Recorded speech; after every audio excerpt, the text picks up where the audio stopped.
In a business where fame is fleeting and you're over by Tuesday, what do I have to do as an actor to live longer in this business than my one and only hit? That became kind of the overall mission of my career.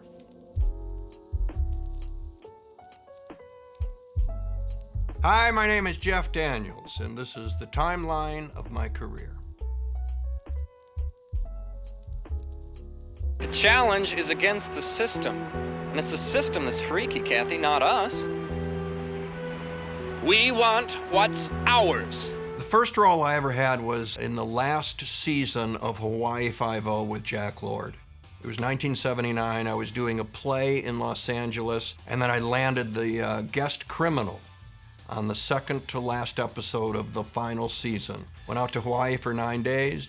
Jack Lord was very nice. He was a star. Everyone got to attention when Jack Lord came on the set. The best lesson I took away from it was take care of your hair. Jack Lord had great hair. And we were standing on a cliff overlooking, the Pacific Ocean, and there was wind. And I had longer hair, and my hair was just doing a dance all over I look over at Jack Lord, this was happening. That was the only thing that was moving, was that one little curly bang thing. I mean, it was a helmet. What happens now, Mr. McGarrett? What do you think happens? I felt like I was in the door. That didn't mean that other doors were going to open, but at least I had done a Hawaii Five-0, and that my parents and friends and family back in Michigan would see it. Whether I was going to go beyond or not was anybody's guess. My disposable gas mask. Look, there ain't no real damage done. Just scoop the shit off, take your automobile, and get along out of here. What do you say? I'm not going nowhere until my car is cleaned. My first big film was Ragtime. The highlight, and maybe one of the top 5 highlights of the career, was working with Jimmy Cagney. He didn't want to do it. He hadn't acted in 10 years. He was all of 81 going on 101. He insisted on having a screen test to see if he could do it. They had rented a studio. Milos is in there. There's a black and white TV monitor, and Cagney comes in, and he can't do it. He can't remember the lines. He doesn't, it's just gone. Milos said, no. We go down to 2 pages. Couldn't do it. 3 lines. We do 1 line. Jimmy, you do 1 line. 1 line. Do this line right there. He looked, and he came up, and you could see it, that thing that stars have. And he lifted, and he was Jimmy Cagney in all those roles you ever saw him, and he rattled off the line. And Milos said, good, you're going to be beautiful. We done here. And boom, and that was it. I was too young to know what everything meant. But looking back, to see someone of that stature at the end of his career, beyond the end of his career, these people had longevity. And in a business where fame is fleeting and you're over by Tuesday, that became a goal. I can arrest you for blocking a public service exit, for creating a public nuisance, and about 10 other things I ain't gonna bother to mention. Now, am I making myself clear? You always get a little paranoid in your first few months, okay? If you are doing something, and you're trying to make me feel crazy because I'm bearing our child, then you may have just sunk to a point so low that you will never recover. I was trying to break into movies. I'd get second place, or I'd almost make it, and it got pretty discouraging. And then came along Terms of Endearment. Talk about going to grad school. You're on a set with Shirley MacLaine, Deborah Winger, and Jack Nicholson. What can you learn from them? It's that shut your mouth and open your ears. Raising 3 children, working full-time, and chasing women requires a lot more energy than you have. Deborah said, you haven't met Jack. I said, no, you're the only one on the set who hasn't met Jack. Well, come here. Boom, Mr. Nicholson, nice to meet you, kid. What have you done? I've done, some off-Broadway, Broadway. And Jack said, well, this ain't Broadway, this is the pro game. He was right in the sense that at 4 a.m, when you get, the close-up is on you, and we lose this location today, and there's how many thousands and thousands and thousands of dollars rolling every minute, you gotta hit it. You gotta hit a home run. That's the pro game part of film. And you got to know how to do that, how to wait, and then be brilliant. Years later, we were doing God of Carnage on Broadway with Jim Gandolfini, Marcia Gay Harden, and Hope Davis. We were the hit of New York. Everybody came, including Jack. However many years later, 1983 to 2009, do the math, turned to me before going out the door and said, I'm proud of you. Beautiful. Tell you the honest truth. I'd probably screw it up. Wash the spider.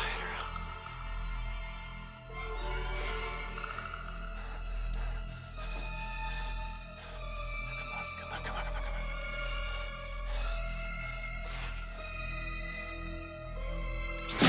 I had gotten out of the gate really strong with Terms of Endearment, Purple Rose of Cairo, but I did a couple of indies that nobody saw. I love the scripts, but nobody saw them. And in Hollywood, that's it. I mean, suddenly you're on the downward. And I told him, I got to be in something that people see. It was a good gig, great company, Amblin Entertainment. I mean, it was first class. That's when you start to realize, oh, maybe Nicholson was right. This is the pro game. The catering, for God's sakes, was just...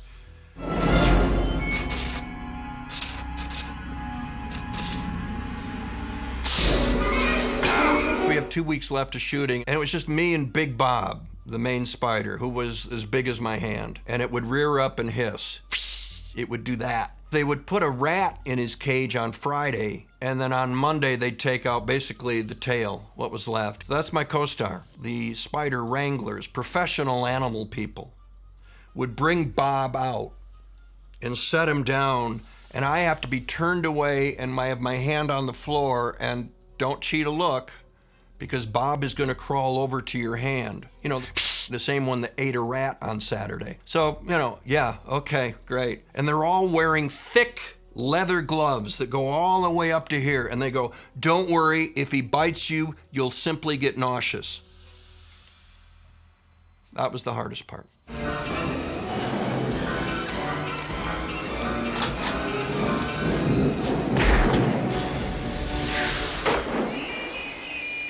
America should be free ground.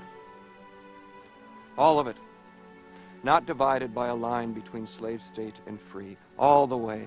That was one of those roles that you have to research. You have to go to grad school on, in my case, Joshua Lawrence Chamberlain, just to play him honestly. And I even went to the Joshua Lawrence Chamberlain Museum.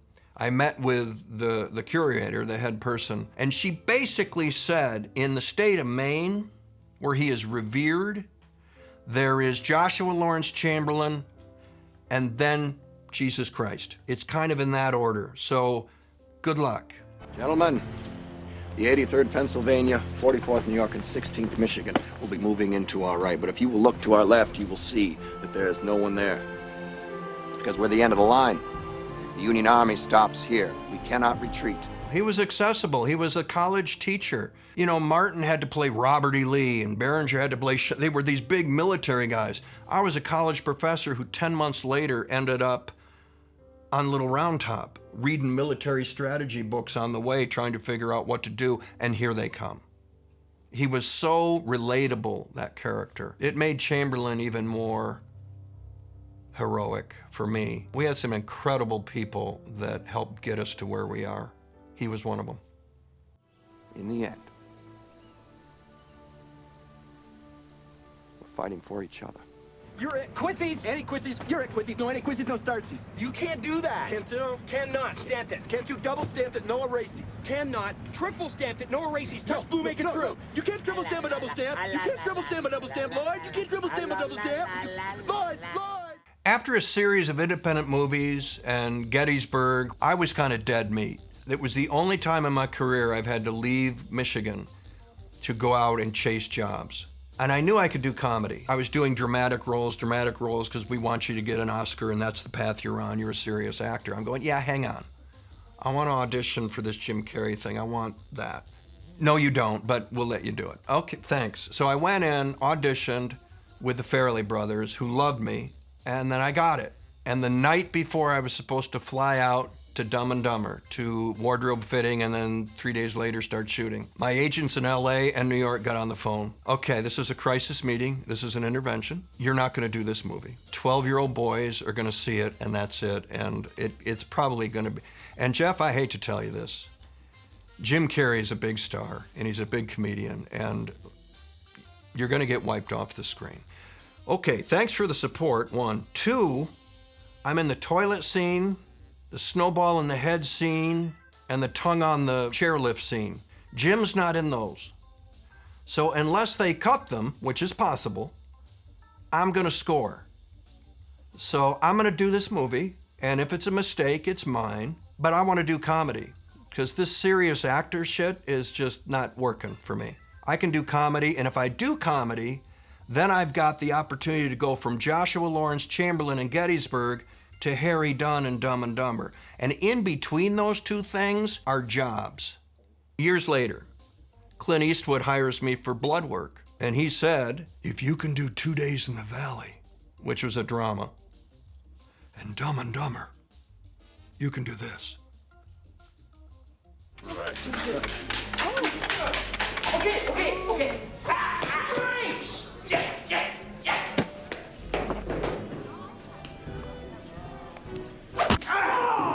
In Dumb and Dumber, you've got a buddy movie, but one of those buddies is Jim Carrey. And Jim Carrey is a comic tornado. He just goes. How can I compete with that? How can I even stay with that? And now Jim, to his credit, is going, don't get me a comedian, get me an actor, because it's two people, it's buddies. I need someone who's going to make me listen and make me react. The first weekend we were in Breckenridge, Colorado, reading some of the scenes, and it's not going great.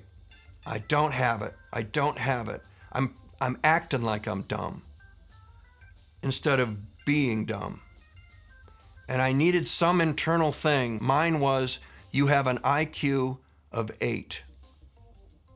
Not 7, not 9, 8. Second smartest thing I did was make Jim the leader. You can't both be leaders. And that was one of Jim's issues with hiring a comedian. It's the heart of improv. You try to keep it going. You try to top each other. So Jim might do some incredible thing, and then a comedian will wait for him to get done and then top it. And that's not this movie. You want Jim to score. And so you put me on a leash. I become the follower. Now, I'm not only have an IQ of 8, I'm on a half-second delay. Harry, what? Those are the two keys to getting into Harry Dunn, and it worked. Beyond what anyone could have imagined. Yeah, and I love doing it. I still love doing it. Jim Carrey is a great friend of mine. Great friend of mine. And if they did a third one, I'd be there on Monday.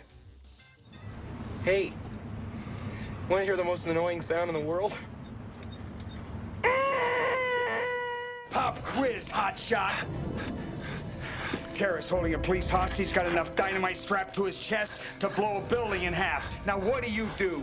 Speed was what actors do to just stay in the business and pay the bills and all of that. The first script I got, I died on page 22. I'm going, well, the career is not in great shape, but it's not in that bad a shape, so I'm going to pass. And they go, hang on, there's a new draft coming. You die later. I go, okay, I'm in. And so I show up, and, it's an action movie. The big building where we run from the ground floor all the way up 52 flights of stairs with our 40-pound packs and AK-47s and burst through onto the rooftop and go, where is he? First take, come out that door, Keanu, boom, boom, like that. I'm out. Cut it! And Jan de Bont, the director, comes over. Why are you? Well, it's 52 flights of stairs. I mean, we ran. Don't. You're in. No. Okay, that's the movie we're in. 52 flights of stairs. Walk out. Boom. Where is he?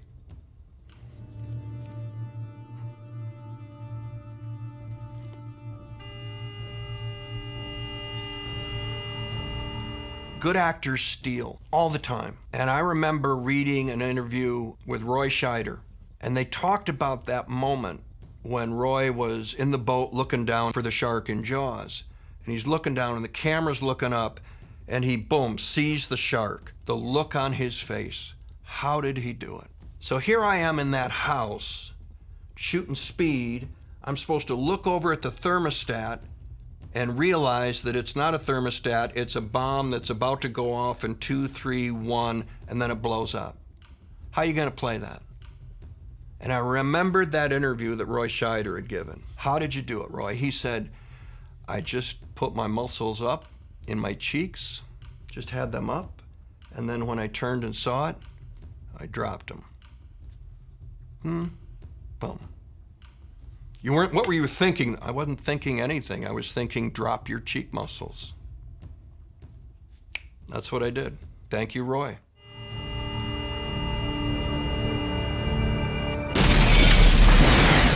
Okay, yeah. Mom and I are going, we're going to separate. You're not going to be leaving either of us. We're going to have joint custody. Frank, it's okay. I've got an elegant new house across the park. Across the park? Is that even Brooklyn? It's only 5 stops on the subway. It's an elegant block, the fillet of the neighborhood. We'll have a ping pong table.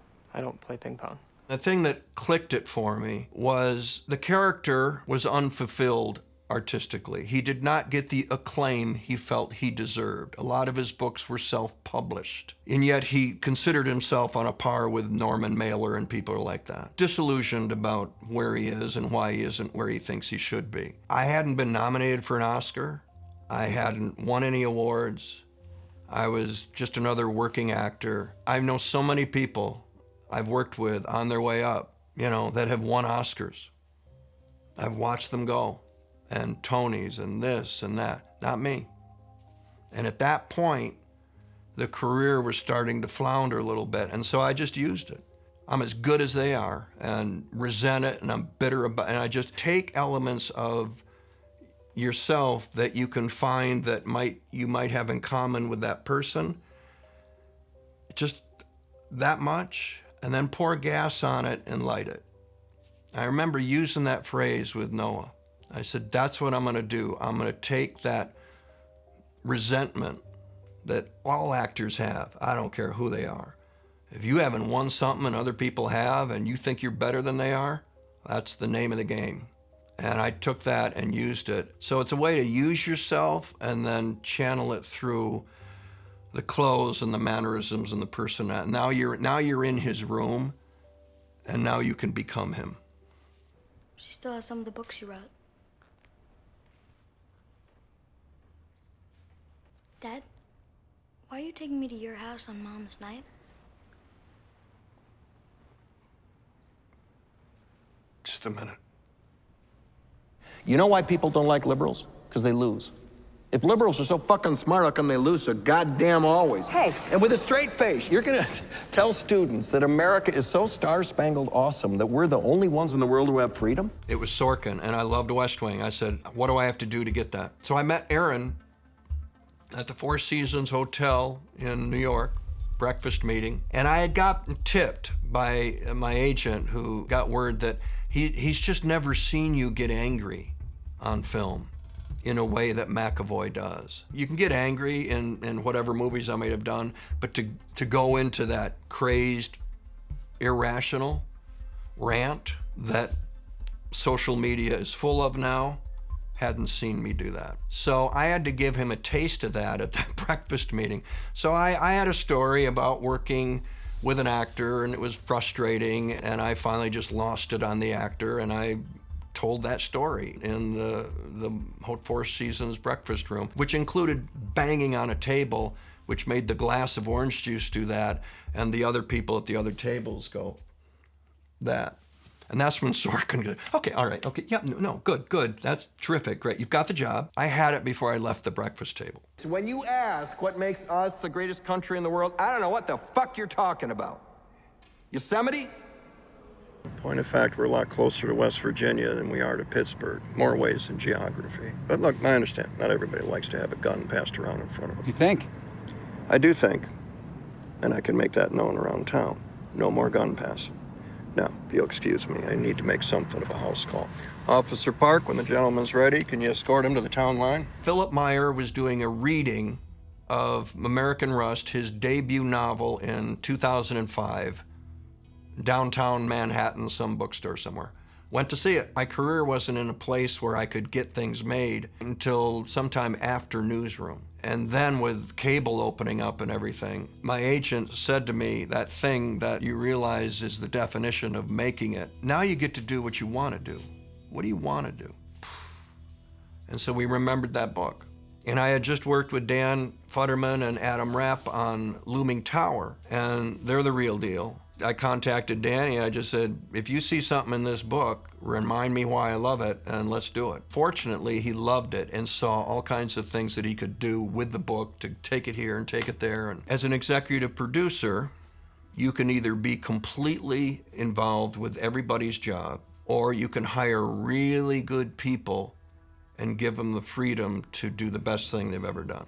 I'm not even thinking. My M16's coming up, and I'm sighting him, I'm leading him a bit, and I'm squeezing the trigger, and I'm firing. And I keep on firing, even once he goes down. The character of Del, there are a lot of things in common with this guy, and I hadn't been asked to play somebody like this. And that's the advantage of hiring somebody with whom you've worked and done so successfully. Futterman could now tailor Del Harris, not only for what he knows I can do, but what I haven't done yet. Now they're tailoring the role for you like a suit. All you have to do is act it now. Hire really good people and turn them loose. And Futterman was one of those people. Certainly the roles I've done since Newsroom, you can't brand in. You can't do something you did somewhere else and stick it onto this next role you're going to do. And so the thing that's going to keep me going is if I'm challenged. As long as that keeps going, great. The day it stops and I'm repeating myself, I'll be done.